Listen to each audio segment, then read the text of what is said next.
Hatch open, we're going to have Jessica coming out. First, she gets the strut bag, which is an 8-foot long bag, and then she gets the cable bag. Then Chris comes out. After they're both outside, Jessica will be the first one that will start translation to the P4 area where the mudkip is located. So you'll see it here in the animation. She starts moving through the truss all the way down to the mudkip. At the same time, Chris is going to do a quick stop, get a Wifix, which is an equipment that will give him more distance once he gets into the foot restraint, so he can reach to the mudkip itself.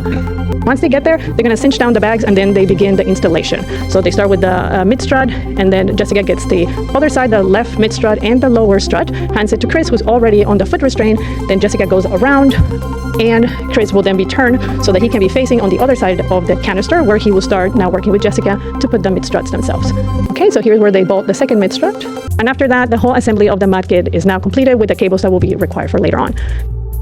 After that's completed, Jessica is going to go down on one side of the area where they were with the DDCU jumpers, while Chris is moving now to the race ring, as I mentioned before, to take a snapshot of the current state. So here he goes. He takes a few pictures for us to understand the state. And then he comes back. Once he comes back to the same location where we had cinched down the 2 bags, he will begin now the torque reset. So open the cable bag, get the tool that he needs, and then he begins the torque resets for several of the boxes that you see here.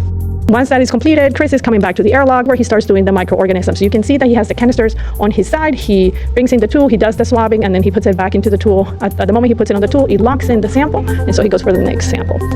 There's 7 samples that we're going to go do. The minimum number for our activity this go around is 5 samples. So in this specific view, you'll see him going back inside the airlock to do 2 of the swaps that he has on his SCU. In the meantime, Jessica now has made it to a location on the truss where the robotic arm gets closer to her. She puts the cover on the camera itself for the robotic arm, and then the robotic arm moves out of the way, and she makes it back to the airlock.